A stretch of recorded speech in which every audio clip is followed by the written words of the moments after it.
righty, so round three, we're excited to have a program from Miss Chelsey Rose. If you haven't watched our other two, make sure to check those out. You can find Chelsey where?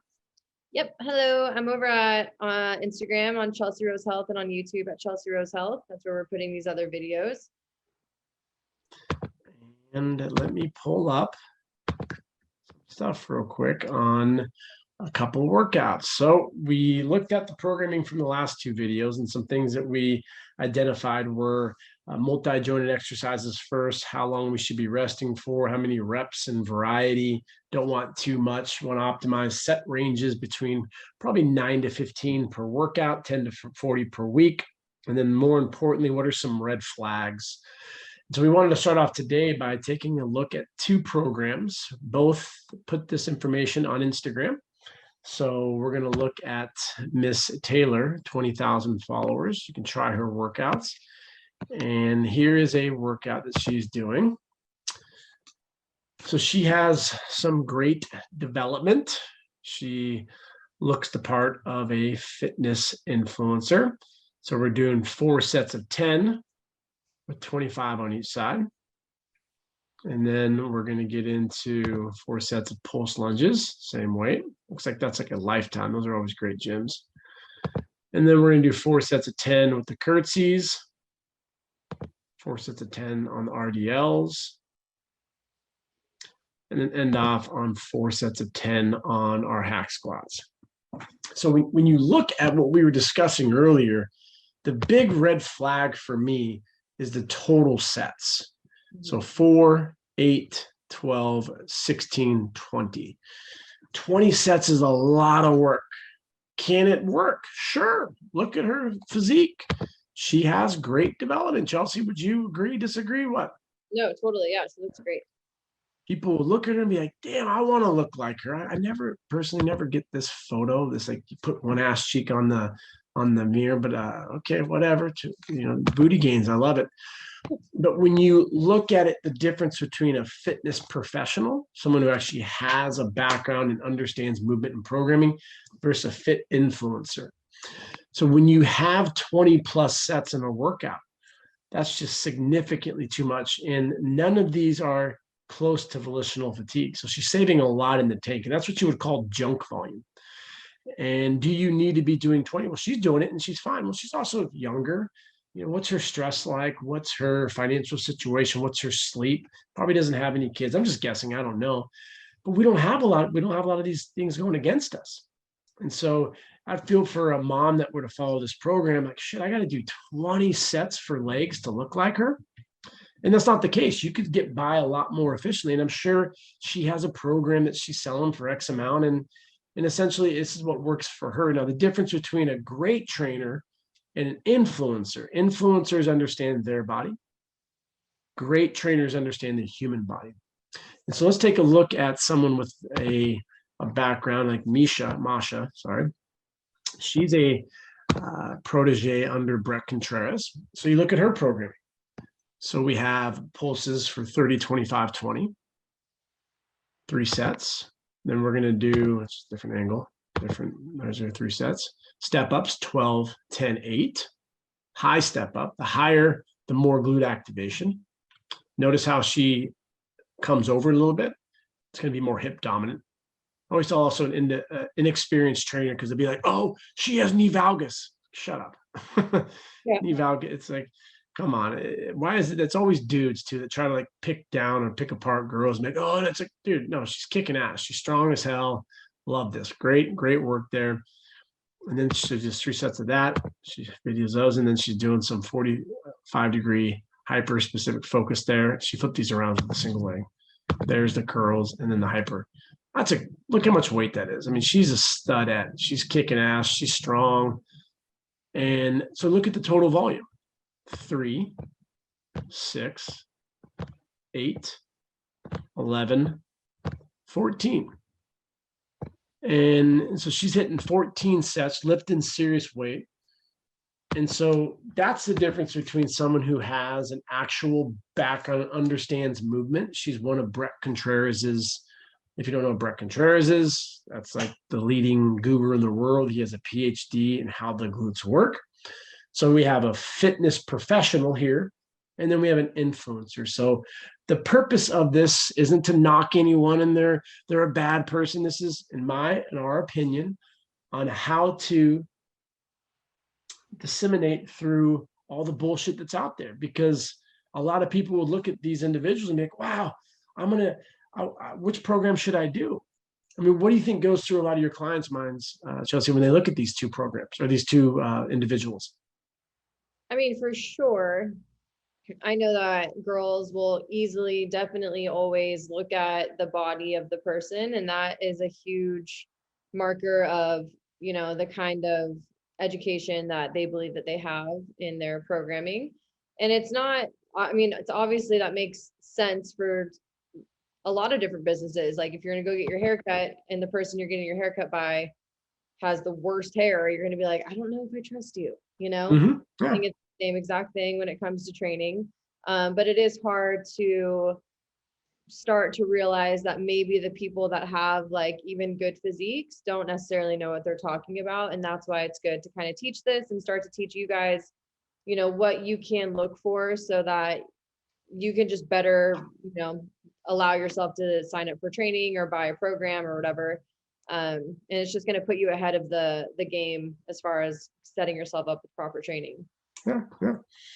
So that's one of the red flags, doing more than 15. If one of them had like 16 sets, it wouldn't be like, oh my God, that's a terrible program.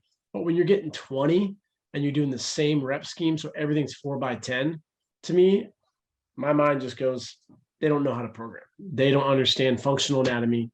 They don't understand programming. These are things that we teach in our internships. Our internship is geared towards getting now what we've released, our level 1 and level 2 show up fitness coach.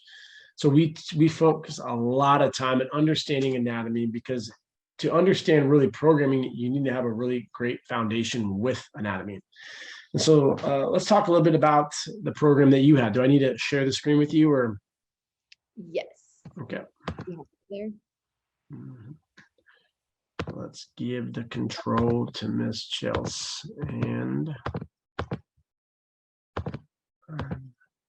I just muted you on accident. Sorry.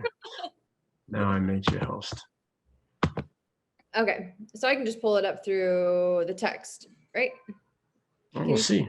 I think so. Sorry. Can you see my screen right now? No. Oh. You have to click on the little guy down there. So share screen and you pull it up. Oh, I see. Okie dokie. Sorry, everybody. One sec. Okay. Yeah, so this is a program that I wanted to go over. So I had just, let's see. Yeah. Okay. So this is a program that I actually signed myself up for last summer. And this was a program I signed up for because as a trainer, sometimes you just want someone else to write your programming for you. And also it's interesting to just see what kind of programs are being put out there. Obviously, I'm very interested in looking at that.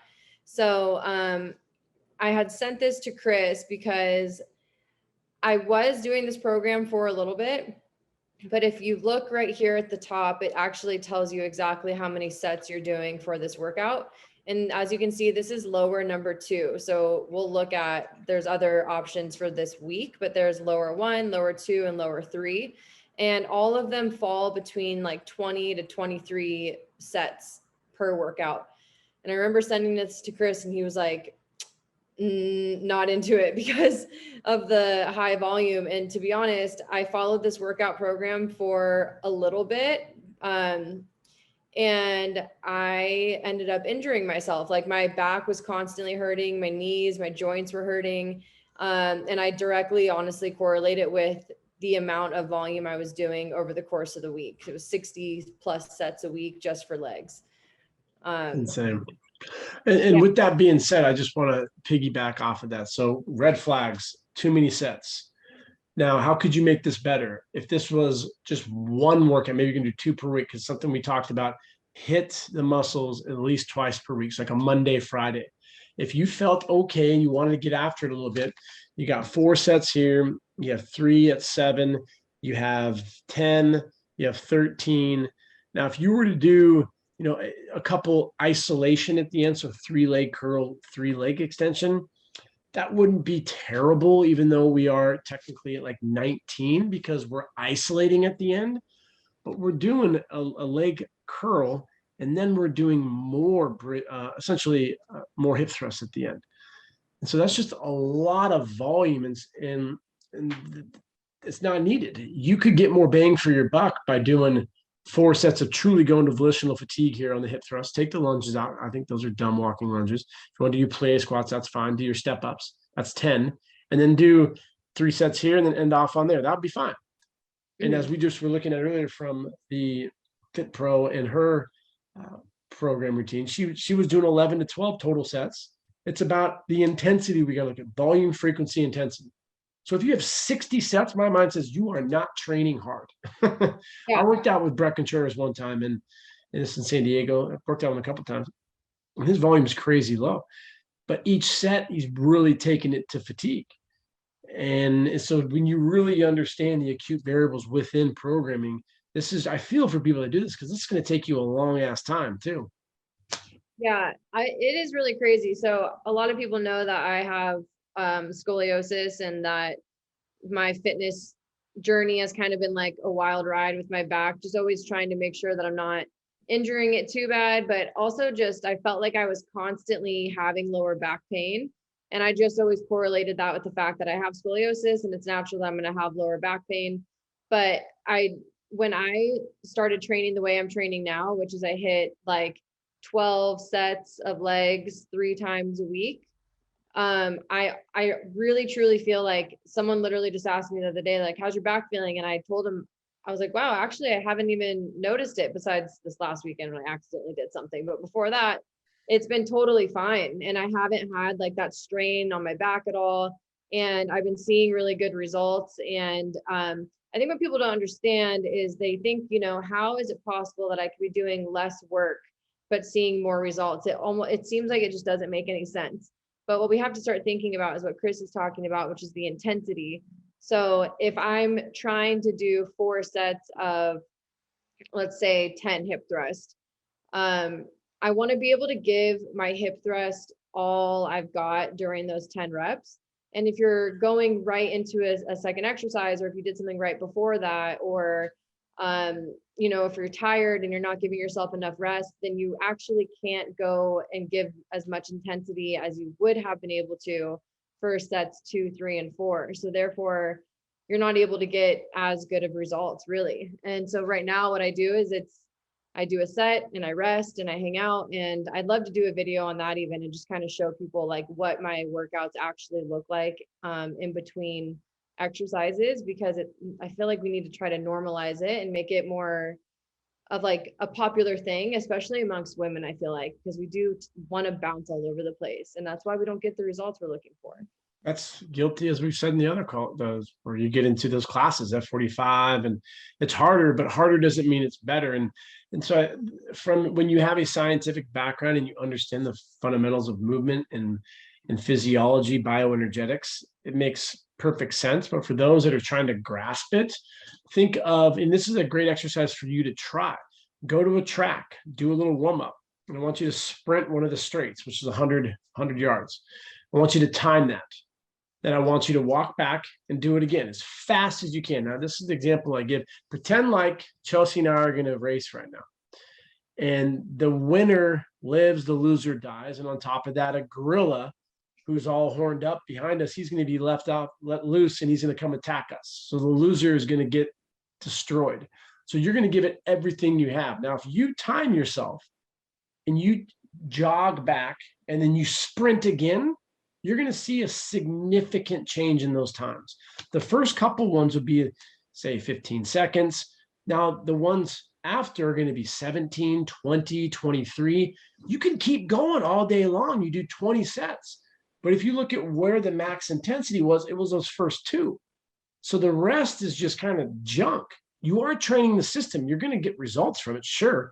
But you could probably do 5 or 6 max sets and you wouldn't have to do an extra 16. So for example, the girl we were looking at earlier, when she was doing 4 sets of 10, she could have probably done, not probably, I know for a fact, she could have done 1 set with heavier load to volitional fatigue. So maybe put another 25 on each side. And that would be more bang for her buck. That 1 set, which would be 145 because she had a 25, that's 95 at another 50. That would be better than her 4 sets where she's not going to fatigue. And that's hard for newer people to rationalize, not rationalize, conceptualize and really grasp that. So let's take a look at the other one. Okay.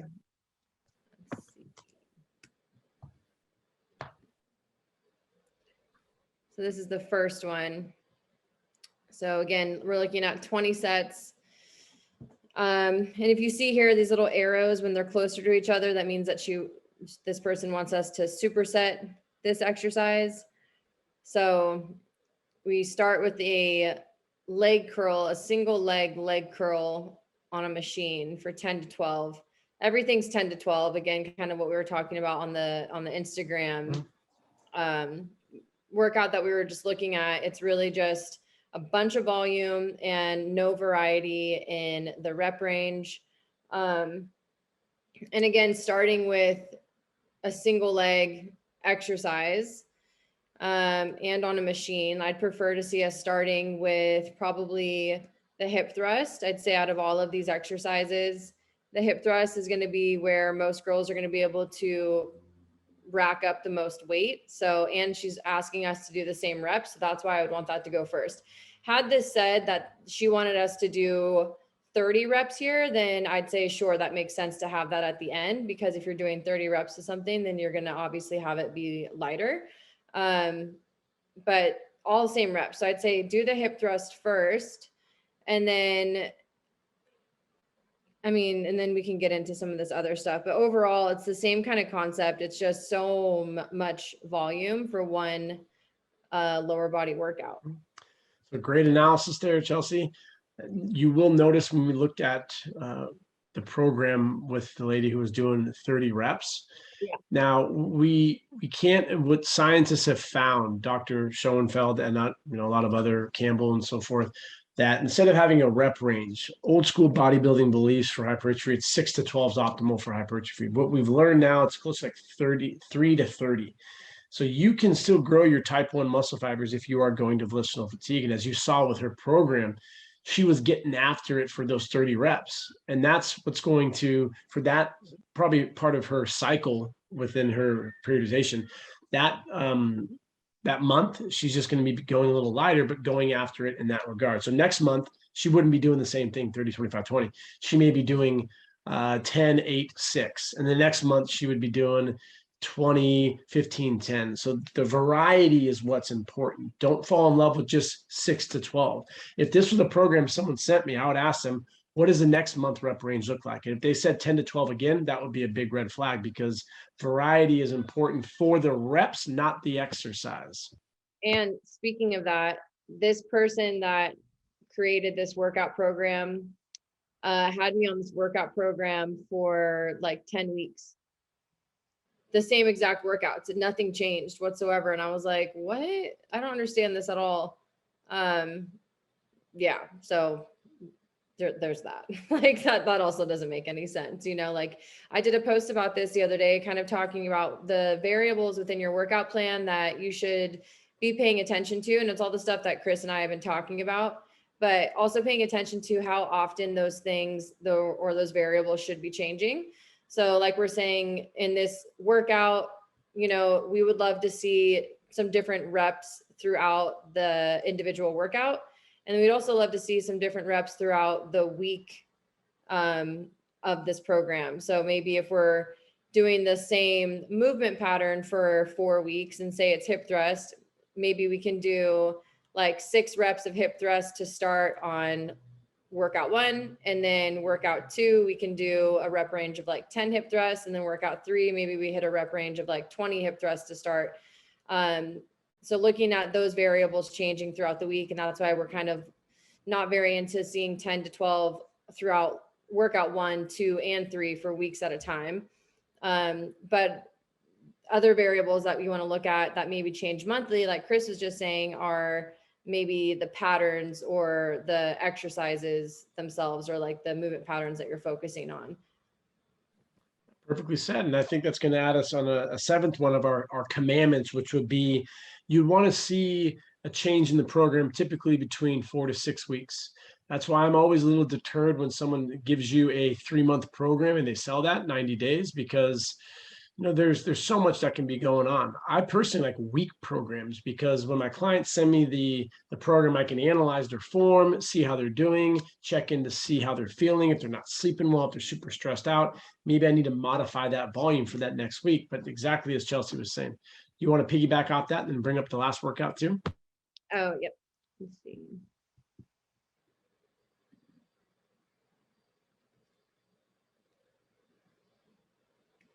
So this is the last one. I believe, yeah. It's also just interesting, like the other two workouts, lower body workouts for the week, were called legs. This one's called glutes, but we're doing a lot of the same exercises. We do go through a little bit better of a rep pattern here, where we start with a little bit of lower reps and we move it up and get into like 15. But what are your thoughts on this program, Chris? In today's workout, I mean, they all suck. I mean, I'll be blunt and just say it's someone's paying a lot of money for a fucking terrible program. Now, yeah, this isn't, when you can always tell how uneducated someone is when they say glutes and then they have squats. Squats are more quad dominant. You can make a reverse lunge more quad dominant, especially when you stand up like this example is. Good mornings are a very advanced exercise. So yeah, I'd like to see like a deadlift or something there, an RDL, which would be more efficient. Good mornings are great for your glutes and erectors, sure, but it's a progressed exercise. Leg press is actually a terrible fucking exercise for your glutes. It's knee dominant. You'd want to do, well, point your toes out. Yeah. It's like saying what has a higher score, a 25 out of 100 or a 27? Sure, you're going to get some more activation when you put your feet out a little bit, but I'm not going to do a leg press for my glutes. I'm going to do better exercises like this would be a decent one, your split stance, elevated one. I'll probably put that one first at all this. Your squats are fine to do as well, but it's just a lot of core movements, just too much, way too much. So 22 sets, you could cut this in half. You could choose two main ones. So you got a squat and a reverse lunge. So you have a squat pattern unilateral, great. Complement it with a couple accessory movements. So you could do an RDL instead of a good morning and your leg press. And that would be a good amount of volume for that day. Then the next time you come in, you do your split squat for 3 or 4 sets, you do your hip thrusts, and then you end off with AB and A deductions. And if you want to do like one burnout of 30 or 40, that's fine. That would be 10 times superior than this workout. Again, it's really hard for us to break these. I have fun doing it because Chelsea's so smart and she does a great job. But really, the person who makes these, they're just fucking idiots. And people will get upset. And that's mean. No, because this could potentially hurt someone. And why isn't that individual held accountable? What if this person gets rhabdomyolysis? That could potentially happen from this workout. 22 sets is idiotic. There's no accountability. There's no citations, nothing. And ultimately, we get the bad name. Trainers who are educated and really do help people and are great at our jobs, we're now the idiots because of dipshits like this. It's insane. It is insane. Yeah, no, it's crazy. So anything you want to add off on for this last one? This was great, Chelsey. Anything else? I have a quick question that might help other people too. Is there an easy way? I think we kind of talked about this before, but say someone gets a program and it says to do a squat as the first exercise and it says to do 6 reps. And maybe that person doesn't necessarily feel comfortable going heavy enough to do, a set of 6 reps that's going to actually be effective because maybe their form flops or whatever. How do they go about finding the appropriate amount of weight to use for, say, like 10 reps? I know obviously we could say like, put some weight on there, do 10 and see if you feel like you could add weight or not. But it's like, if they think that they can do maybe 120 pounds for a squat for 6 reps, is there an easy way to go about finding out what they should aim for 10? Yeah, I mean, there's not. There is calculators you can use, your 1 rep max calculators, and those vary significantly based on the condition and the experience of the individual. So that's like 85% corresponds roughly with 5 reps. That's not always that accurate. You do have reps in reserve, which is RIR. So if here's what I tell my clients, like if I'm doing an online program, how much can you back squat for 6 reps? And they say 120. So, all right, if I were to give you 100 grand per rep that you can do after that, what could you honestly do? That's like your reps in reserve. So if they were to say none, okay, that's a really good indication. That's 6, then maybe do sets of 3 or 4. Now, if they were to say, I could probably do 4 more, then that really isn't a good indicator for a 6 rep max. That's more, you're a little cautious, which is natural because you don't have a spotter. So you just need to be smart and go with a gym partner, or just bump down the weight and focus on full range of motion, because full range of motion is going to be superior than going heavier and compromising your form. Okay, cool. All right, everyone. So we should get these up here within a couple days. This is video number 3. We are continuing to grow our tenets of programming. Next week, we will have another one out there. And thank you very much, Chelsey. Thank you. Yep, we will talk to you guys next time.